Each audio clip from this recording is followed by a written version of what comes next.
Danger was an inseparable part of life for the cave dwellers. Every day, as they stepped beyond the safety of their firelit walls, they entered a world filled with predators. Wolves were ever watchful, their glowing eyes piercing the night as they circled the camp in hunger and curiosity.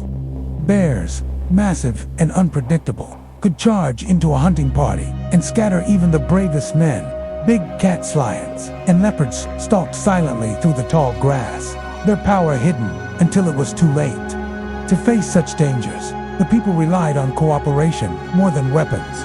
No hunter hunted alone. Spears were raised together, voices shouted in unison, and fire was used to drive beasts away.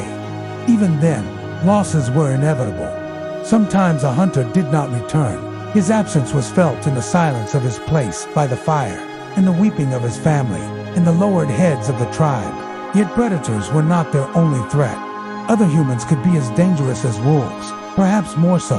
Rival groups roamed the same valleys, seeking food, shelter, and water. Encounters were unpredictable. Sometimes there was cautious exchange tools, traded for hides, food shared in desperate times, but often suspicion outweighed trust. Territory was precious, and when resources dwindled, violence followed. Spears clashed against spears, and the outcome was often brutal.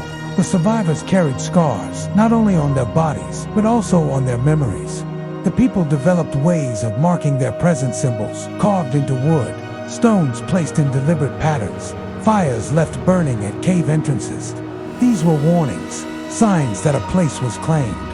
Still, boundaries could not always hold, and conflict remained a shadow that followed them wherever they traveled. Death, when it came, was never ignored. The people of the caves understood the fragility of life more than anyone. A body was not simply abandoned to the earth. There were rituals, born of respect and mystery. Sometimes the dead were buried in shallow graves, covered with stones to protect them from scavengers. Offerings were often placed beside them, tools, beads, or small pieces of food, as if the spirit would need them on a journey beyond this world. The elders spoke of spirits that lived in the wind, in the animals, in the fire. Death was not only an ending, but also a transformation. The fire that burned in a person was believed to return to the larger fire of the world. Children learned to sit quietly during these rituals, their wide eyes watching as the tribe murmured words, sang low songs, or painted marks on the cave walls in memory of the departed. Though grief was heavy, hope always followed. Life demanded it. A birth was celebrated with joy that balanced sorrow. When a baby's first cry echoed against the stone walls, the tribe felt the renewal of their strength. Women gathered to wrap the child in soft furs. Men promised protection, and elders whispered blessings. The circle of life, fragile yet unbroken, carried them forward. Fear and hope wove together like the threads of a rope, holding the community strong. Fear taught caution, made them vigilant, and sharpened their senses. Hope gave them courage to hunt, to migrate, to endure the endless winters. Around the fire, when storms howled outside or predators prowled unseen in the dark, hope was kept alive in stories and songs. A tale of a great hunt, of ancestors who triumphed against impossible odds, reminded them that survival was possible, even in the harshest of times. Some rituals bound both fear and hope. Before journeys, they might leave offerings at the caves, edge bones, feathers, or stones as gifts to the unseen spirits of the land. These acts gave them a sense of control, a way to face uncertainty with courage. They were taught not only how to survive, but how to respect life in all its forms. To kill an animal was not an act of cruelty, but of necessity, and it was always followed by gratitude. To fight an enemy was not done lightly, but to protect the group. Through these lessons, fear was shaped into wisdom, and hope became the fuel of resilience. They walked a thin line between survival and extinction, yet they carried themselves with dignity, unity, and meaning. They were already shaping the beginnings of what it meant to be human. For the cave dwellers, survival was not measured only in full stomachs or warm fires. There was another force, one less visible, but no less powerful: creativity. The people of 20,000 years ago carried within them the same spark, that drives humans today to paint, to sing, to tell stories. This spark gave shape to their inner world and bound their community together in ways as vital as any hunt or harvest. Music served many purposes. Before hunts, songs built courage and unity. During celebrations, they brought joy and laughter. In times of mourning, low chants carried grief while soothing pain. Children learned songs early, repeating the chants of their elders until the words and rhythms became second nature. In this way, music became a bridge between generations, ensuring that memory was not lost. Storytelling was the third pillar of their creative life. The spoken word carried history, wisdom, and imagination. Around the fire, voices told of ancestors who had survived great trials, of spirits that guided the people, of animals that spoke, and stars that watched. Some stories explained the world, why the sun rose, why the moon changed shape, why the wolf howled. Others were tales of bravery, humor, or love, told to bring laughter or comfort in the cold. Children listened with wide eyes, their imaginations ignited by every detail. They asked questions, they repeated lines. They learned not only the stories, but also the skill of telling them. A good storyteller was as respected as a great hunter, for stories carried the strength of memory.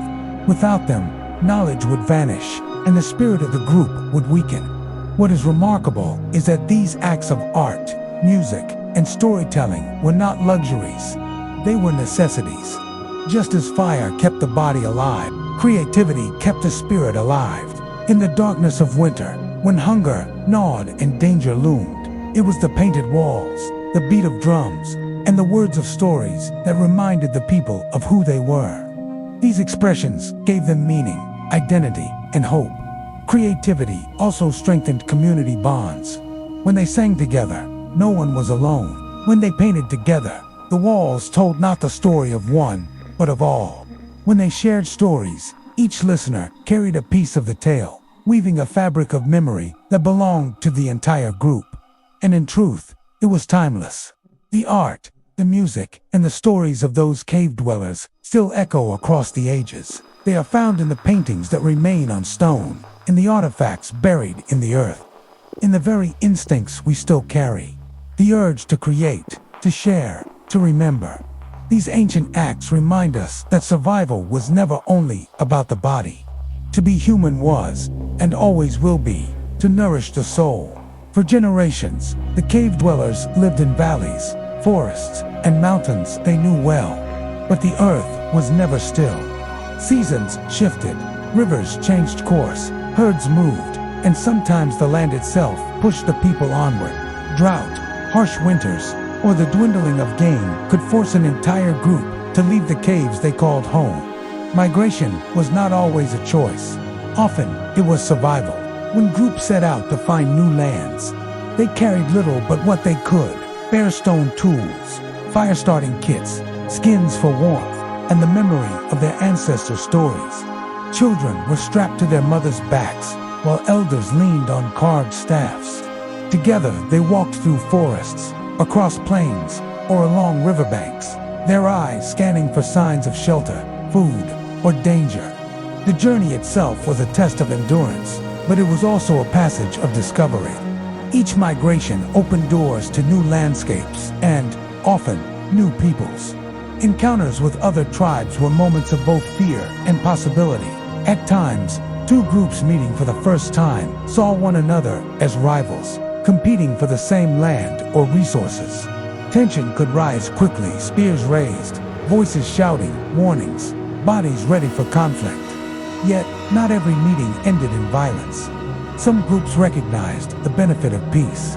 They exchanged gifts: animal skins for sharpened flints, beads for dried roots, stories for songs. These exchanges were more than trade.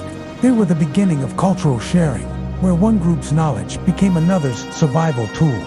Through such encounters, skills spread across the land. One tribe might know how to shape sharper blades, another how to weave fibers into rope, another how to preserve meat by smoking it over fire.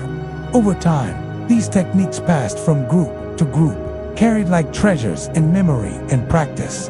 Migration was not only about movement of bodies, but also about the flow of knowledge, weaving humanity into a connected web. Language, too, shifted and expanded with these encounters. Though each group had its own patterns of sound, simple gestures, mimicry, and shared rituals bridged the gaps. With time, certain words and symbols became common, forming the earliest threads of shared communication.